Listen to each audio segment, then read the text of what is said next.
नारायणं नमस्कृत्य नरं चैव नरोत्तमं देवीं सरस्वतीं व्यासं ततो जयमुदीरये।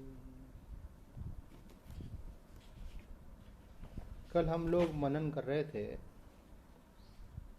भगवद गीता के द्वितीय अध्याय के 14वें श्लोक के माध्यम से कि साधक में एक जो सहज प्रवृत्ति है वह सहज प्रवृत्ति मन के साथ जुड़ करके है और वो ही उसकी सबसे बड़ी बाधा है। एक हमारी साधक बिटिया है, सत्संग में बैठती है, वो भी डाइटिशियन है। तो वो जब अपना डाइटिशियन का कोर्स कर रही थी तो इंदौर टी चोइथराम हॉस्पिटल में उनके फाइनल ईयर में किसी डॉक्टर के अंडर में उन्होंने कुछ 3 महीने 6 महीने का कुछ ट्रेनिंग पीरियड होता है वो किया।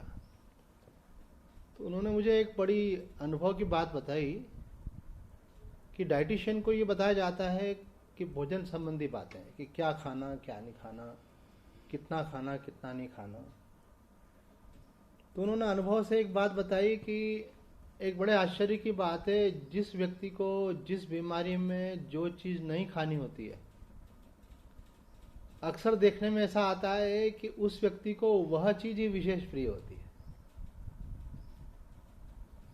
किसी को जॉइंट्स पेन है और शाम को ही दही खाने का उसका स्वाद रहता है कि मुझको तो शाम को ही दही खाना है। तो जिसको जो नहीं खाना है वही वो खाना पसंद करता है और वही उसकी बीमारी का कारण रहता है। आप थोड़ा ध्यान दें इस बात पे, ये आज के श्लोक का अर्थ है ये। तो इसी प्रकार से हम लोग चाहते हैं कि हमको शांति मिले, हमको मुक्ति मिले, लेकिन उसमें जो सबसे बड़ी बाधा है वही हमारा पुराना स्वभाव है। वो क्या? वो ये कि हम चाहते हैं कि सब कुछ अच्छा अच्छा ही रहे, सब कुछ अनुकूल ही रहे, जीवन में दुख नहीं आए। ये दुख इतना दुख नहीं देता है ये दुख इतना दुख नहीं देता है जितना ये हमारी सुख की चाह हमको दुख देती है। ये दुख हमको इतना दुख नहीं देता है, दुख नहीं जाए, ये जो दुख नहीं आए, ये जो हमारी इच्छा है। आप बहुत ध्यान देना इस बात पे। कई बार व्यक्ति पकड़ नहीं पाता है इस बात को कि प्रतिकूल परिस्थिति आपको दुख नहीं देती है। ये जो आपने अपने अंदर एक संस्कार बना रखा है कि प्रतिकूलता नहीं आनी चाहिए, ये जो आपका आग्रह है, ये जो आपकी अपेक्षा है, इसी का नाम कामना बन जाता है और ये कामना ही कल्याण में बाधक बनती है। तो बोले फिर स्वामी जी क्या होना चाहिए? तो हम तो वो बता रहे हैं जो संत बतलाते हैं और शास्त्र कहते हैं। शास्त्र कहते हैं बी रेडी। आपको एक सिपाही की तरह होना चाहिए, एक सैनिक की तरह होना चाहिए, एक योद्धा की तरह होना चाहिए कि मैं बॉर्डर पर खड़ा हूं, जो भी हो उसके लिए मैं तैयार हूं, अनुकूल हो तो प्रतिकूल हो तो। बल्कि ऑन द कॉन्ट्रेरी साधक को तो प्रतिकूलता के लिए पहले तैयार रहना चाहिए और अनुकूलता की इच्छा का परित्याग करना चाहिए।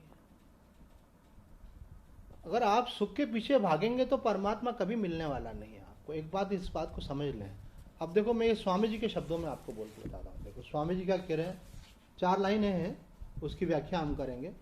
स्वामी जी कह रहे हैं कि संसार की समस्त परिस्थितियां जो हैं आने जाने वाली हैं। इस श्लोक में कहा है मात्रा स्पर्शास्तु कौन्तेय शीतोष्ण सुखदा आगमा पाइना। ये जितनी भी इंद्रियों और विषय के संयोग से उत्पन्न होने वाले सुख दुख हैं, ये कैसे आने जाने वाले हैं, कोई भी चीज परमानेंट रहने वाली नहीं है। तो कहते हैं ये सब आने जाने वाले हैं। मनुष्य ये चाहता है कि सुखदायी परिस्थिति बनी रहे और दुखदायी परिस्थिति न आए। स्वामी जी के वर्ड्स हैं, क्या बोल रहे हैं कि मनुष्य ये चाहता है कि सुखदायी परिस्थिति बनी रहे और दुखदायी परिस्थिति नहीं आए। आप बिल्कुल अपने दिल में गहरे में बिठा लें, अगर आप सच्ची शांति और आनंद चाहते हैं, मुक्ति तो छोड़ो और परमानेंट शांति भी छोड़ो, अगर इस जीवन में भी अगर आप रिलैक्स्ड लाइफ जीना चाहते हैं, तनाव रहित जीना चाहते हैं, तो आपके तनाव का कारण आप हैं, ये बात आप समझें। और वो पॉइंट कौन सा है? वो पॉइंट यही है कि आप ही चाहते हैं कि सुखदायी परिस्थिति बनी रहे और दुखदायी परिस्थिति नहीं आए। आगे सुनिएगा, स्वामी जी का कह रहे हैं, परंतु दुखदायी परिस्थिति जाती ही है, सुखदायी परिस्थिति जाती ही है और दुखदायी परिस्थिति आती ही है, यह प्रकृति का नियम है। और स्वामी जी ने इसके लिए एक पर्यायवाची शब्द क्या दिया, यह प्रकृति का नियम है अथवा प्रभु का मंगलमय विधान है। अगर ये बात आप समझ गए ना तो आपकी, मैं बताऊं, सॉफ्टवेयर अपडेट हो जाएगा आपका। बहुत बड़ी चीज है ये। अभी जो है ना, ये अभी जो वर्तमान सॉफ्टवेयर है, इससे आप भगवान को कैच नहीं कर पाएंगे, बता रहा हूँ। ये स्वामी जी बोल रहे हैं ना, आप समझो इस बात को। स्वामी जी कह रहे हैं कि ये दुखदायी परिस्थिति तो, सुखदायी परिस्थिति तो जाती ही है और दुखदायी परिस्थिति तो आती ही है, ये प्रकृति का नियम है। आदमी चाहे नहीं चाहे बुढ़ापा आता है, आदमी चाहे नहीं चाहे मृत्यु आती है, आदमी चाहे नहीं चाहे जीवन में सुख जाकर के दुख आता ही है। ये सुख का दुख का आना जाना चलता रहता है। और इसको स्वामी जी ने कहा ये प्रकृति का नियम है। और इससे आप अगर राजी नहीं हो, आप बोले ये क्या प्रकृति का नियम, तो भगवान बोलते हैं आपके लिए भगवान का बनाया हुआ मंगलमय विधान है, ये आपके लिए कल्याणकारी है। नहीं तो आप संसार में आसक्त होकर के रह जाएंगे। अगर सब कुछ बढ़िया बढ़िया चलता रहे तो आपकी तो आसक्ति इसी में बन जाएगी। आपको तो भगवान की इच्छा ही नहीं होगी, सत्संग की इच्छा ही नहीं होगी, मोक्ष की इच्छा ही नहीं होगी, कल्याण की इच्छा ही नहीं होगी। और जो सब कुछ प्रिय लग रहा है वो एक दिन धोखा दे जाएगा आपको। आज जो सब कुछ बढ़िया लग रहा है, अगर उसमें अगर अपन फंस गए और मानो बना भी रहे, लंबे समय तक बना रहे, तो एक समय ऐसा क्या आएगा कि वही चीज आपके लिए धोखा हो जाएगा। ओ बोले मुझे तो कल्पना ही नहीं थी कि अचानक ये सब छूट जाएगा। छूटता तो है, आज तक किसी का भी नहीं रहा है। सबका संसार छूटता है, घर छूटता है, परिवार छूटता है। अरे भाई, शरीर छूटने के साथ सब कुछ छूट जाता है कि नहीं? तो वो जितना ही प्रियता उसमें होती है उतनी ही छूटने में तकलीफ भी होती है। अगर आपने पहले से अपने मन को तैयार करके रखा है, जो आए सो आए, जो जाए सो जाए, तकलीफ ही नहीं है। तो स्वामी जी कहते हैं यह प्रभु का मंगलमय विधान है, अतः साधक को प्रत्येक परिस्थिति प्रसन्नता पूर्वक स्वीकार करनी चाहिए। ये भगवान कहना चाहते हैं। मात्रा स्पर्शास्तु कौनते, अरे तुम कुंती के पुत्र हो, तुम छत्राणी के पुत्र हो, तुम शूरवीर हो। अर्जुन के माध्यम से हमको जगा रहे हैं कि तुम पशु पक्षी नहीं हो कि अनुकूलताओं की खोज करो, तुम मनुष्य हो, तुम मोक्ष की खोज करो, कल्याण का अनुसंधान करो, तुम बंधनों से मुक्ति चाहो, तुम बंध रहे हो इनमें। ये अनुसंधान बता रहा है तो बंधे हुए उससे। निरंतर सुख का अनुसंधान करो। करना क्या चाहिए? कल्याण का। मात्रा स्पर्शास्तु, मात्रा बोलते हैं इंद्रियों को और स्पर्शा बोलते हैं विषयों को। जैसे आँख तो हो गई मात्रा और दृश्य हो गया स्पर्श, कान तो हो गई मात्रा श्रवण शक्ति और जो शब्द हो गया वो स्पर्श। तो मात्रा स्पर्शास्तु कौनते, यह शीतोष्ण सुख दुख। ये कैसे हैं? बोले ये शीत और उष्ण की तरह सुख दुख देने वाले हैं। गर्मी का मौसम है, ठंडी हवा है तो सुख होता है। सर्दी का मौसम है, ठंडी हवा है तो दुख देती है। तो इसमें क्या होता है? फेरफार होता है। इसलिए भगवान को सुख दुख कहना पड़ा। सर्दी गर्मी तो बोला भगवान ने, लेकिन साथ में क्या बोला? सुख दुख को देने वाले हैं। सर्दी गर्मी सुख दुख जो है ये आने जाने वाले हैं। स्वामी जी तो कहते हैं कि आपको भगवान श्री कृष्ण से मंत्र दिलवा दे तो चल जाएगा क्या? और बोले इससे बढ़ के और क्या हो सकता है ना? अभी कोई महाराज का तो मालूम नहीं कि वो पहुंचे हुए कि नहीं पहुंचे हुए, भगवान तो पहुंचे ही हुए हैं पक्का। इस श्लोक के अंदर भगवान श्री कृष्ण ने मंत्र दिया है। ये स्वामी जी कह रहे हैं भगवान ने मंत्र दिया है। ले लो आप सब मंत्र आज। क्या मंत्र दिया है? आगमा पाइना नित्य, ये भगवान का दिया हुआ मंत्र है। एक तो ये संसार जो है झूठा है और ये बात जल्दी पकड़ में नहीं आती, तो एक बात तो सबको अनुभव में आती है कि सदा रहने वाला नहीं है, बदलने वाला है।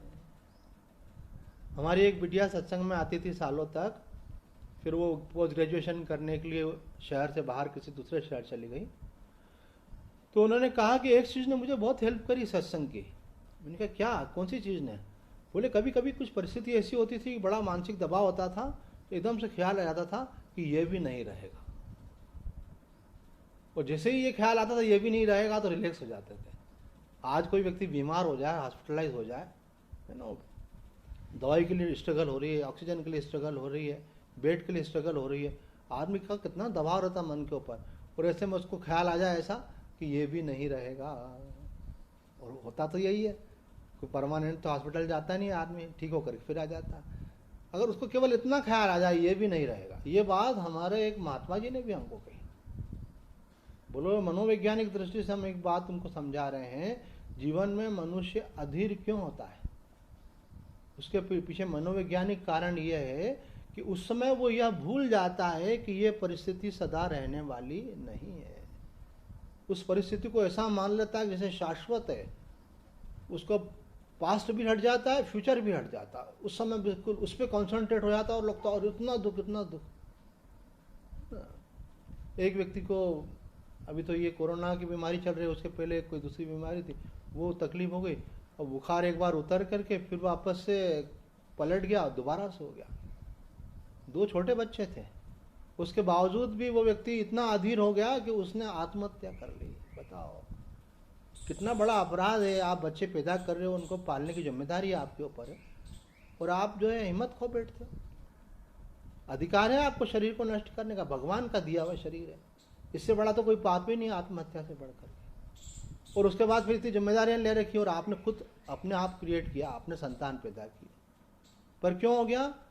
उसको ये ख्याल नहीं आया कि ठीक है भाई, बीमारी पलट गई फिर ठीक हो जाएगा। किसी का टाइफाइड भी पलट जाता, लंबा चल जाता, तो कोई कोई बीमारियां होती, कभी डबल भी हो जाती है। तो अधीर हो गया। भगवान बोल रहे हैं अधीर होने की बात ही नहीं है, बीमारी होने के पहले से तैयार हो जाओ। बीमारी परेशान हो जाएगी आपको देख करके, संकट आपको देख के परेशान हो जाएगा, और ये क्या है ना, संकट सोचेगा इसको तो संकट ही संकट नहीं लग रहा है। अगर विपत्ति को आप विपत्ति नहीं मानोगे तो विपत्ति क्या करेगी आपका? बोले मैं तो पहले से ही तैयार था, आजा आजा, है ना, कोई फर्क नहीं पड़ने वाला मेरे को। ये जो हमको ज़्यादा फर्क पड़ता है उसका कारण ये है कि हम नहीं चाहते हैं। आप इसके पीछे जो कारण है उसको समझने की कोशिश करें। ये सर्वसाधारण की सहज प्रवृत्ति है। एक साधक मेरे पास प्रश्न पूछने के लिए आया, उनके मम्मी पापा बहुत सालों से सत्संग से आ रहे थे। वो बचपन में छोटा था तब भी आता था अपने मम्मी पापा के साथ। जब बड़ा हो गया, कोई 18-20 साल का हो गया, तो एक बार फिर आया। उसकी मम्मी ने बोला जाया कर गुरुजी के पास, कुछ पूछना हो तो पूछ लिया कर। तो पहले तो मम्मी पापा के साथ आता था जब छोटा था, 8 साल का था, 10 साल का था। फिर जब 15-20 साल का, 18-20 साल का हो गया, अकेला आया। बोले गुरुजी मेरे मन में एक प्रश्न है। मैंने बोला पूछो बेटा, क्या प्रश्न है? बोले प्रश्न ये है कि जीवन में हमको कोई दुख नहीं हो, इसके लिए हमको क्या करना चाहिए? हमारे जीवन में कोई कष्ट नहीं आया, इसके लिए हमको क्या करना चाहिए? तो संसार में जो आया है, भगवान स्वयं जब अवतार लेते हैं उनके जीवन में देख लो। प्रभु श्री राम को आज जो है राज तिलक होना है और मालूम पड़ता है कि सन्यास हो गया उनका। भगवान श्री कृष्ण जो है वही कारागार में जन्म ले रहे हैं, उनको मारने के लिए बड़े बड़े असुर आ रहे हैं, उनको कितना संघर्ष करना। भगवान अवतार लेकर के बताते भाई मेरे जीवन में सब कुछ ठीक नहीं है। अगर किसी के माता पिता जेल में बंद हो, उस व्यक्ति को कैसा लगेगा? उसको मारने के लिए हमेशा षड्यंत्र रचे जाएं, कैसा लगेगा? कितना दबाव होगा उसको। तो भगवान का जीवन कैसा कटा, कितना संघर्ष का था। तो भगवान के जीवन में जब अनुकूलता प्रतिकूलता आती है तो मनुष्य ऐसी कल्पना कैसे कर सकता है कि मेरे जीवन में प्रतिकूलता नहीं आए, बल्कि ये रेडी हो जाए, बोले जिसको आना है आए, जिसको जाना है जाए, हम प्रभावित होने वाले नहीं है। आप अपना स्टैंड सुख वाला मत बनाओ, आप अपना स्टैंड कौन सा बनाओ कि मुझे प्रभावित नहीं होना है। तो भगवान कहते हैं उसके लिए आपको मैं एक मंत्र देता हूँ, जैसे ही कुछ प्रतिकूलता आए, वरना आगमा पाई ना, ये भी नहीं रहेगी। कब तक रहेगी? आएगी चली जाएगी। भाई अगर रात आई है तो रात जाकर के सुबह आएगी सही, हमेशा तो नहीं रहेगी रात। इसके लिए तैयार होना है साधक को। तो यहाँ भगवान कह रहे हैं आगमा पाइना अनित्य। दूसरी बात ये कि अभी आपको लग रहा है कि ये है, पर है कि सत्ता तो परमात्मा की है, संसार नहीं है, नहीं को है मान रहे हैं। अभी आपको जो प्रतीति है वो सत्य लग रही है और सत्य का आपको दर्शन नहीं हो रहा है, इसलिए आपको लग रहा है, पर वास्तव में इसकी सत्ता है ही नहीं। आप सो जाते हो तो संसार की समस्या रहती है क्या? अगर समस्या सत्य है तो उसको हमेशा रहना चाहिए। स्वप्न में आप दूसरा कुछ देखने लग जाते हैं, उस समय जागृत की समस्याएं रहती हैं क्या?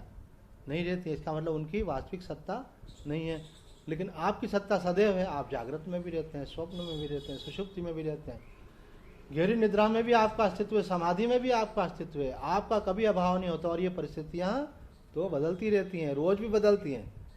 जो जागृत में वो स्वप्न में नहीं रहता, जो स्वप्न में वो सुषुप्ति में नहीं रहता है।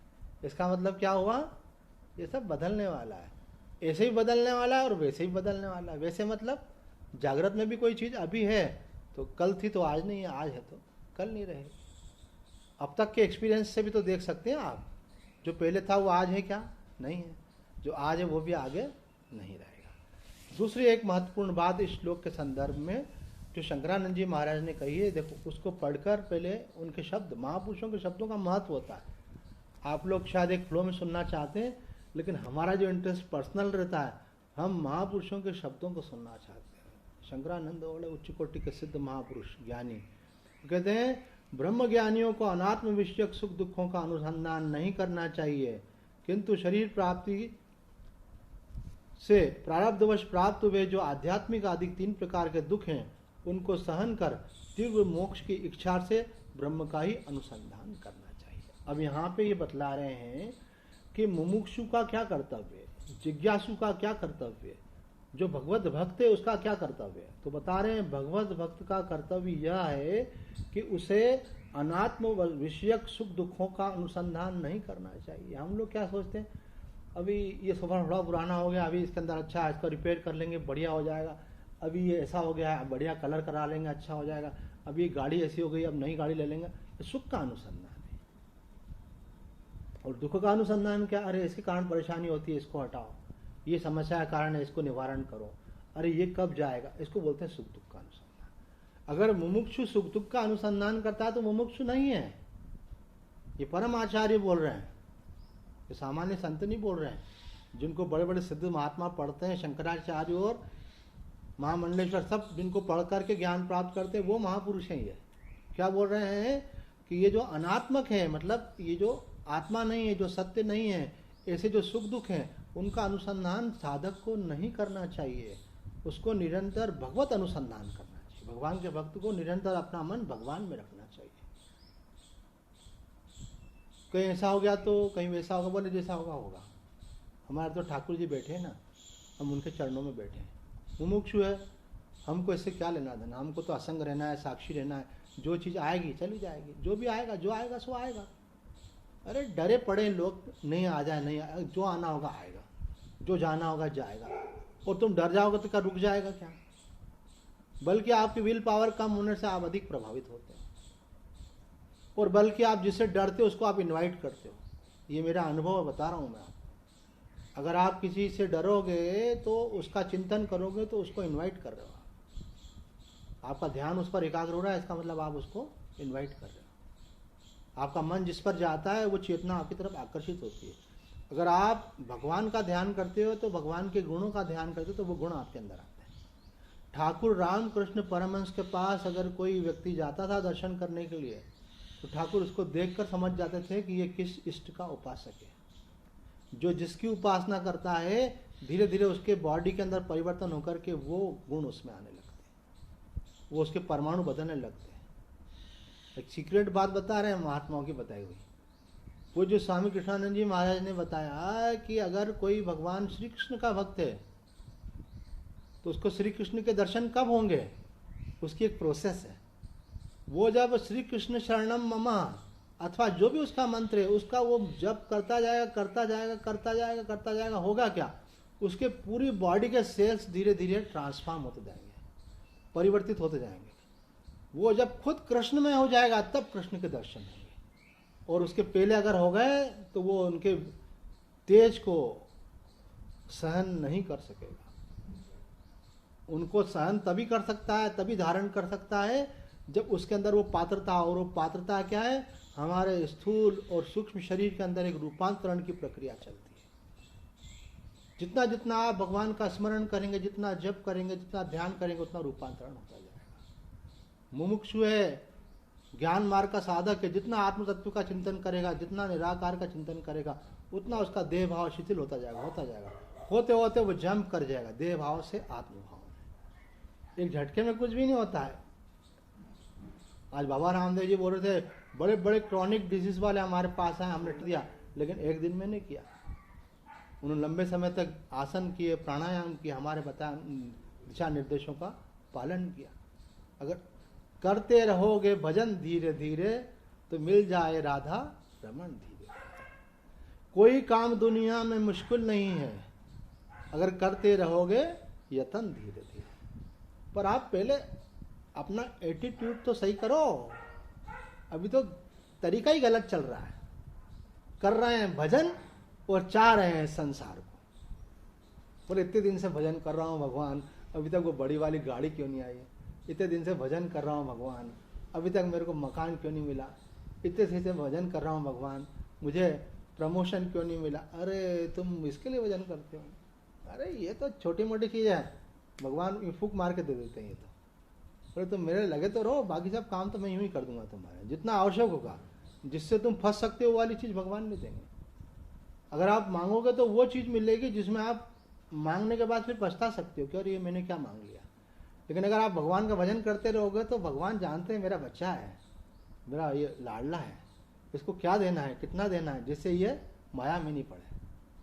कहते हैं लक्ष्मी जी दो तरह से आती है, एक नारायण के साथ आती है गरुड़ पे बैठकर। गरुड़ की उड़ान बहुत फेमस है, गरुड़ के फुटप्रिंट्स नहीं बनते कहीं पर। और लक्ष्मी जी अकेली आती तो मालूम ही ना किस पे आती है, उल्लू पे बैठ कर के आती है। तो जो लक्ष्मी के पीछे पागल होता है वो उल्लू हो जाता है। हमको एक पंडित जी मिल गए, उनकी लगभग 24 में से 12 घंटे की साधना थी, और वो भी महाकाल मंदिर में 8 घंटे बैठते थे, 4 घंटे घर पे। उन्होंने कहा कि मेरे को एक सिद्ध मंत्र मालूम है लक्ष्मी जी का, अगर कोई उसका जप करे तो उसका काम बन जाए। पूछा हम नहीं था, हमारे लिए नहीं पूछा था, किसी भक्त के लिए पूछा था। वो बोले स्वामी जी इतना लोन मेरे ऊपर रहता है, क्या जिंदगी मेरी ऐसी कटेगी क्या? तो कभी कभी हम, जैसे आप हमारे प्रभाव में कभी कभी आते हैं, ऐसे कभी कभी हम भी आप लोगों के प्रभाव में आते हैं। तो मैंने जाके पंडित जी से पूछ लिया कि पंडित जी ऐसा भी कुछ हो सकता है क्या कि कोई व्यक्ति ऐसा आर्थिक संकट में है, उसके दिन बदल जाए? तो बोले मंत्र तो है, सिद्ध मंत्र है, बता सकते हैं आप। बता, अब वो मेरे को क्या करना था, फॉरवर्ड करना था। फॉरवर्ड करने के पहले मैं ही उसका इनका थोड़ा अपन भी कर ले भाई, बढ़िया हो जाएगा, सब अनुकूलता हो जाएगी, मन है ना। पर एक बात हमने अच्छी करी, वो आप करते हो कि नहीं करते हो, हम जो भी करते थे अपने गुरुजी को बता देते थे। जैसे आपका लड्डू गोपाल, बाल गोपाल आकर के आपसे बात करता है ना, तो सब दिल की बात बोल देता है। तो जैसे बच्चा अपनी माँ से सब बातें बोल देता है ना, ऐसे हम अपने गुरुजी को हर बात बतला देते हैं। हमारे जीवन की सोने से लेकर के सुबह उठने से लेके फिर दूसरे दिन सोने तक 24 घंटे में जो एक्टिविटी है वो सारी हम अपने गुरुजी को बता देते थे। वो इसलिए कि कहाँ कौन सी गलती हो रही, वो दिशा निर्देश उनसे। हम लोग तो कई बार कई साधकों को साथ में ले आते हैं, अच्छे महात्मा जी के पास, चलो कुछ पूछना हो तो पूछो भाई, मैं महाराज जी के पास बैठे हो। तो बोले कोई प्रश्न ही नहीं है, आपने सब कुछ तो बता दिया। अरे बताओ, मैंने कहा ये और कोई प्रश्न नहीं है तो यही प्रश्न बना लो कि हमारी दिनचर्या ये है, इसमें कोई कमी हो तो गुरुजी आप बताएं इसमें क्या ठीक कर सकते हैं। तो गुरुजी को हमने बताया तो गुरुजी ने बोला अरे ऐसी फिक्र करी जैसे तो हम नरक के तरफ दौड़ रहे हैं, कर कुछ नहीं रहते, केवल लक्ष्मी जी का मंत्र जप रहे थे। उन्होंने कहा क्या कर रहे हो तुम? ऐसे आश्चर्य से देखा जैसे बहुत बड़ा पाप कर रहे हैं। बोले आज ही बंद करो। बिल्कुल नहीं। मैंने उसी समय आज जोड़े, बोला तुम तो मुमुक्षु हो ना, ये क्या कर रहे हो? भगवत भक्त हो ना, ये क्या कर रहे हो? अभी तो किसी को मैं बोलूँ मेरे पास लक्ष्मी जी का मंत्र है, जो जपेगा माल आ जाएगा, तो सत्संग पूरा होने के बाद सबके फोन आना शुरू हो जाएंगे कि स्वामी जी हमको लेना है। माया के पीछे ज़्यादा लोग हैं ऐसे, वो भगवान के पीछे भी इसलिए हैं कि भगवान से माया मिल जाएगी। ऐसे तब क्या कल्याण कैसे हो बताओ। पर एक बात पक्की जानो कि अगर भगवान के पीछे रहोगे तो माया जो आवश्यक है वो आपको मिलेगी। योग क्षेम महाम्यम, भगवान प्रॉमिस करते हैं गीता में, ऐसा उनका दिया हुआ वचन है। आप घबराते क्यों? आप भगवान की तरफ लगे रहो। आप प्रतिकूलता से डरते हो, आप प्रतिकूलता से डरोगे तो ज्ञान कहाँ से होगा, भगवान कहाँ से मिलेगा? जो प्रतिकूलता से डरता है इसका मतलब वो अनुकूलता में फंसा हुआ है, और प्रतिकूलता से भयभीत है मतलब उसका चिंतन प्रतिकूलता का होता है। अनुकूल और प्रतिकूल को जब आप सम कर दोगे तब आपका काम बनेगा। भगवान गीता में कहते हैं सुख दुखे समय कृत्वा, लाभा लाभौ तथा जया जयो ततो युद्धाय युञ्जस्व नैवं पापम वाप्स्यसि। सुख दुखे समय कृत्वा, कहते हैं सुख दुख को समान कर दो। बोले सुख सुख रहेगा, दुख दुख रहेगा, दोनों को समान कैसे कर दें? स्वामी जी ने उसके लिए एक बड़ी युक्ति बताई कि सुख आता है तो कैसा लगता है? अच्छा लगता है, और जाता है तो कैसा लगता है? खराब लगता है। तो एक बार अच्छा लगता है, एक बार खराब लगता है। दुख आता है तो कैसा लगता है? खराब लगता है, और जाता है तो अच्छा लगता है। तो दोनों में एक बार अच्छा लगता है, एक बार खराब लगता है, हो गए ना बराबर। दोनों को बराबर कर दो, प्रभावित मत हो, महत्व मत दो, उसको इंपॉर्टेंस मत दो। आपके जीवन में अनुकूलता आए उसको इंपॉर्टेंस देने का मतलब आप भोगी हो। एक सीक्रेट बात और बता रहे हैं, देखो हम आपको बहुत सारी सीक्रेट बात बताते हैं, अगर आप नोट कर सको तो नोट कर लो अपने मन में। एक महात्मा जी ने कहा कि अगर आपके जीवन में कोई अनुकूलता आए, बढ़िया वाहन मिल गया, बढ़िया मकान मिल गया, बढ़िया आपको कोई पैसे का बड़ा फायदा हो गया, कुछ बड़ी नौकरी लग गई बड़ा, और आपने कहा कि भगवान की बहुत कृपा है, इसका मतलब आप भगवान के सच्चे भक्त नहीं हो। इसका मतलब आप मुमुक्षु नहीं हो। मुमुक्षु भगवान के द्वारा दी हुई संसार की वस्तुओं की कामना नहीं करता है, और जो इनके प्राप्त होने पर बहुत खुश होता है और सोचता है भगवान मुझसे प्रसन्न है, इसका मतलब ये है कि वो साधक अभी नहीं है, अभी वो संसारी है, क्योंकि संसार के मिलने से प्रसन्न हो रहा है। बच्चा माँ से जिद करता है गोदी में ले ले माँ मुझे, तो माँ क्या करती है? उसको काम करना है, तो उसको थोड़ा सा खिलौना उलौना बजाती है, ये करती है, और उसको हाथ में दे देती है, वो बजाने लग जाता है, चली जाती है। ये संसार की वस्तुएं क्या है? खिलौना है। भगवान परीक्षा करते हैं आपकी कि आप इन खिलौनों से खुश हो रहे हो क्या? बोले खेलो, ये भी मेरी माया है, जब तुम्हारा मन इससे उपराम होगा तब तुम मेरी गोदी में आओ। बच्चा जब फीडर भी फेंक देता है, खिलौने भी फेंक देता है, और उमा उमा मचा देता है, तो माँ फिर सब काम छोड़ करके, गैस चालू है तो बंद कर देगी, दुपट्टा कस लेगा, अब तो उठाना ही पड़ेगा। वो रे अरे लाला, तो माँ की गोद आपको ऐसे थोड़ी मिल जाएगी। माँ की गोद मिलने के लिए संसार आपका फीका पड़ना चाहिए, आपका मोह माया शिथिल होना चाहिए, प्रतिकूलता का भय आपका खत्म होना चाहिए। अगले श्लोक में भगवान कहेंगे जिसका ऐसा नहीं हो पाता है वो मेरी प्राप्ति नहीं करता है, जिसका ऐसा हो पाता वही मेरी प्राप्ति करता है। जिसके लिए दुख और सुख सम हो जाते हैं वो मेरी प्राप्ति कर पाता है। एक एक आखिरी सेंटेंस और पढ़ देते हैं, इसकी व्याख्या करके पूरा करेंगे 2 मिनट में।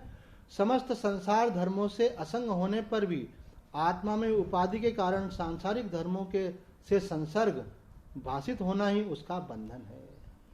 और टेक्निकली इसका हिंदी अर्थ करते हैं, अथवा इसको शंकराचार्य जी के शब्दों में कहें, भाई गुरुजी ने आपको उपदेश कर दिया कि आप शरीर नहीं हो, आत्मा हो, पर आपको ये याद नहीं रहता है मैं आत्मा हूं, आपको हमेशा लगता है कि मैं एक व्यक्ति हूं। उसका कारण क्या है? बोले उसका कारण ये है कि सुख दुख आपको प्रभावित करते हैं, इसलिए आपको ऐसा लगता है। आप उपाधि के धर्मों को अपने पे मान लेते हैं और असंग आत्मा के रूप में नहीं रह पाते, आप साक्षी नहीं रह पाते। उसका कारण क्या है? क्योंकि आप परिस्थितियों से प्रभावित हो जाते हैं। शिववीर बनो, परिस्थितियों से प्रभावित नहीं होना है, उनकी वैल्यू डाउन कर दो। सुख आए तो आए, दुख आए तो आए, जो आ रहा है आने दो, जो जा रहा है जाने दो, कुछ नहीं, महत्व मत दो उसको। इसका मतलब ये नहीं कि महत्व नहीं दोगे तो सुख आना बंद हो जाएगा, कि दुख आने शुरू हो जाएंगे, ऐसा कुछ नहीं है। जो आना है वो तो आएगा ही, जो जाना है वो तो जाएगा ही। पर अगर आप इनको महत्व नहीं दोगे तो आपका पूरा प्रेम परमात्मा में रहेगा। अगर आप इनको महत्व नहीं दोगे तो जो गुरुजी ने उपदेश किया है कि तुम आत्मा हो, उस आत्मा में आपकी स्थिति होगी, तब आप ज्ञान के अधिकारी हो जाएंगे, आप भगवत प्राप्ति के अधिकारी हो जाएंगे, तब परमात्मा की आपको अनुभूति हो जाएगी। एक भगवान का भक्त था, खूब जप किया, तो माँ ने बोला शिव जी को कि इसको दर्शन दो। तो शिव जी ने परीक्षा की, नदी किनारे कर रहा था, तो नदी के अंदर जो एक फल गिरा, आधा फल चिड़िया बन गया, आधा फल मछली बन गया। मछली जो है जल में जाना चाहे, चिड़िया जो है आकाश में उड़ना चाहे। उसको देख करके वो नमः शिवाय बोलना ही भूल गया, उसको देखने लग गया। तो शिव जी ने कहा ये तो भ्रष्ट है, देखो जरा से चमत्कार को देख करके नमः शिवाय से ध्यान हट के इसमें चला गया। और ये दुनिया इतना बड़ा भगवान का चमत्कार है, नहीं है में से सब कुछ प्रकट किया हुआ है, कुछ भी नहीं है वास्तव में। उस चमत्कार में, छोटे से चमत्कार को देखकर आप अटक जाते हो, तो अटकना नहीं है। कई लोग तो चमत्कारी महात्माओं के पीछे पड़े रहते हैं कि जो चमत्कारी है तो वो महात्मा है। जबकि सच्चे महात्मा, अच्छे महात्मा कभी चमत्कार नहीं दिखाते हैं, बल्कि वो साधक को भगवान की भक्ति में लगाते हैं, ज्ञान के मार्ग में लगाते हैं। अखंडानंद जी महाराज ने कहा वाराणसी में इतने समय रहे, लेकिन कभी चमत्कार के लिए जो चमत्कारी कोई पुरुष होते थे और उनके लाइन लगी रहती थी, हम कभी नहीं गए उनके यहाँ। जिज्ञासु मुमुक्षु उस तरफ नहीं जाते हैं कि जिनको जीवन में कुछ यश की, भोग की, अनुकूलता की कामना होती, वो चमत्कारियों के पीछे जाते हैं। तो आप सच्चे भक्त बने, इसी कामना के साथ आज का सत्संग पूर्ण करते हैं। ओम पूर्णमद पूर्णमिदम पूर्णात् पूर्णमुदच्यते पूर्णस्य पूर्णमादाय पूर्णमेवावशिष्यते। ओम शांति शांति शांति। नारायण।